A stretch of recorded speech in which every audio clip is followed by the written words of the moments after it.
I remember when I was in class 11th, a boy of 16 years age got selected in Indian cricket team. यह हमारे लिए बहुत खुशी की बात भी थी और थोड़ा सा दुख की बात भी थी। खुशी की बात इसलिए कि हमारी एज का एक लड़का इंडियन टीम में पहुंच गया है, और दुख की बात इसलिए कि मैं भी तो क्रिकेटर बनना चाहता था। अगर वो मेरी ही एज में क्रिकेट टीम में पहुंच सकता है तो मैं अभी तक इस गली कूचे में और अपने स्कूल के क्रिकेट के मैदान में क्या कर रहा हूँ, क्या उखाड़ रहा हूँ यहाँ पर। इस एज में तो लोग पहुँच जाते हैं टीम में, और मुझे लग रहा था मैं और बड़ा होऊंगा तब टीम में पहुँचूंगा।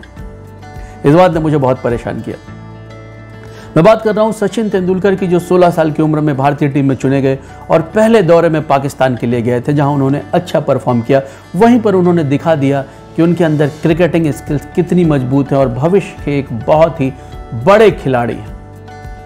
फिर मैंने सचिन के बारे में थोड़ा स्टडी करने का प्रयास किया कि क्या कारण है कि सचिन वहां तक पहुंच गए और हम लोग अभी तक वहां पहुंच नहीं पाए। हम बोर्ड एग्जाम की तैयारी कर रहे हैं, हम 10th में 79% मार्क्स लाने का प्रयास कर रहे हैं, 12th की प्रिपरेशन कर रहे हैं, और Sachin Tendulkar class 10th fail होकर भी क्रिकेट टीम में पहुंच गए जहां वो पहुंचना चाहते थे। बहुत एनालिसिस करने के बाद मुझे ये बात समझ में आई कि सचिन का वाई बहुत पहले क्लियर हो गया था, और वाई में जितनी बड़ी क्लियरिटी होती है, जितनी ज़्यादा क्लैरिटी होती है ना, हाउ उतना ही छोटा होता जाता है। हाउ के स्टेप्स उतने ही आसान हो जाते हैं, हाउ के स्टेप्स उतने ही समझ में आने लगते हैं। मेरा शायद वाई क्लियर नहीं हुआ था, इसलिए मैं साथ में पढ़ाई ज़्यादा कर रहा था। मैंने कहीं कोचिंग नहीं ली, मैं कहीं बाहर नहीं गया, लेकिन उनका वाई क्लियर हो गया था। उसने अपने स्कूल में भी अच्छा परफॉर्म किया और उसके बाद अपने कोच, अपने गुरु रमाकांत आचरेकर के साथ रहकर उसने कोचिंग ली, ट्रेनिंग ली, उस लाइफ को जिया जिसने उसको एक अच्छा क्रिकेटर बनाया, उसके अंदर क्रिकेटिंग स्किल्स को इनबिल्ट किया, इनकलकेट किया। वाई का दोस्तों यही कमाल है। अगर वाई आपका क्लियर है तो हाउ के बारे में बहुत सोचने की जरूरत नहीं पड़ती। जो जितना ज्यादा हाउ के बारे में सोचता है ना, मेरा यह मानना है कि उसका वाई क्लियर नहीं है। वाई में कोई ना कोई कमी है, वाई में क्लैरिटी नहीं आई है, क्योंकि वाई में क्लैरिटी आते ही हाउ के स्टेप्स पे आदमी खुद ब खुद चल पड़ता है। मैं अभी कुछ दिन पहले एक न्यूज़ में एक रिपोर्ट पढ़ रहा था। उस रिपोर्ट में लिखा था कि 90% startups fail in first 5 years। फिर से सुनिएगा, 90% स्टार्टअप पहले 5 साल में फेल हो जाते हैं। उसमें से फिर 50% स्टार्टअप अगले 5 साल में फेल हो जाते हैं, जिसका बहुत बड़ा कारण है कि उनका वाई क्लियर नहीं होता।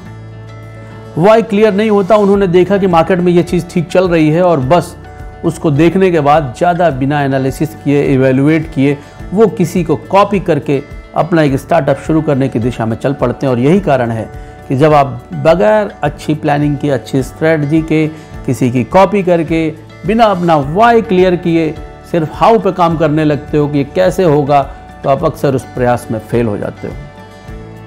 और नतीजा यही होता है कि फिर धीरे धीरे तो आप डिप्रेस हो जाते हो, धीरे धीरे आप दूसरों को भी डिमोटिवेट करने लगते हो कि ऐसा नहीं हो सकता, वैसा नहीं हो सकता, ये मत करो, वो मत करो, मैंने करके देखा है, मुझे कुछ नहीं मिला, तुम्हें भी कुछ नहीं मिलेगा। फिर ऐसी बातों का जन्म होता है, और ऐसी बातों को करने वालों की हमारे यहाँ बहुतायत है, जो हर जगह हर तरफ आपको मिल जाएंगे। मेरा यह मानना है कि why is much more important than how. Why पहले आता है, हाउ बाद में आता है। नो डाउट कि हाउ बहुत इंपॉर्टेंट है, क्योंकि जब हाउ के स्टेप्स आपको नहीं पता होंगे तो आप कैसे उन स्टेप्स पर आगे बढ़ेंगे, कैसे आप सफलता की मंजिल को पा पाएंगे, कैसे आप सफलता को चूमेंगे, सफलता के शिखर पर जा पहुंचेंगे।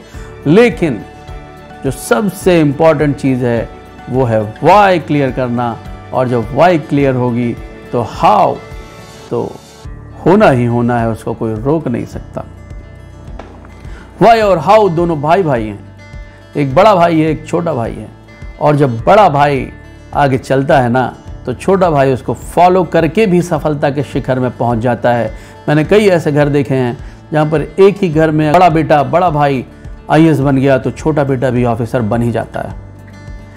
क्योंकि जब वो करके दिखाता है, प्रूव करता है खुद को, अपने वाई को क्लियर करके हाउ भी करके दिखाता है, तो वो दूसरों के लिए एक एग्जाम्पल सेट करता है, एक एग्जाम्पल बन जाता है और फिर लोग उसको फॉलो करते हैं, उसको रेप्लिकेट करके वैसा ही करने का प्रयास करते हैं और करके दिखाते हैं। तो मैं, जो भी लोग मुझे सुन रहे हैं, मैं बिल्कुल आप सबसे यही कहना चाहूँगा कि कुछ भी करने से पहले, कुछ भी नया करने से पहले, कुछ भी बड़ी शुरुआत करने से पहले वाई ज़रूर क्लियर करें। ये ज़रूर विचारें, ये ज़रूर समझें कि आपको ये चीज़ क्यों करनी है, और ये पूरी क्लैरिटी के साथ क्लियर होना चाहिए कि आपको ये क्यों करना है। आधा अधूरा मत रखिएगा। अगर आपने आधा अधूरा रखा तो आधे अधूरे रास्ते पर जाके फिर आप रुक जाएंगे। मेरी बात याद रखिए, आप रुक जाएंगे, वापस लौटेंगे और फिर अपने आप को कोसेंगे, पछताएंगे और अपने उस जर्नी पे रिग्रेट करेंगे। ऐसी स्थिति ना आने दीजिए। सबसे पहले अपना वाई क्लियर करिए और फिर हाउ के रास्ते बनते चले जाएंगे, और फिर वाई क्लियर हो जाए तो हाउ के रास्तों की कठिनाइयों की परवाह बिल्कुल मत करिएगा। रास्ते कितने भी कठिन हो, मुश्किलें कितने भी आएँ, आप आगे बढ़ते जाइएगा और देखिएगा एक दिन सफलता आपके कदमों में होगी।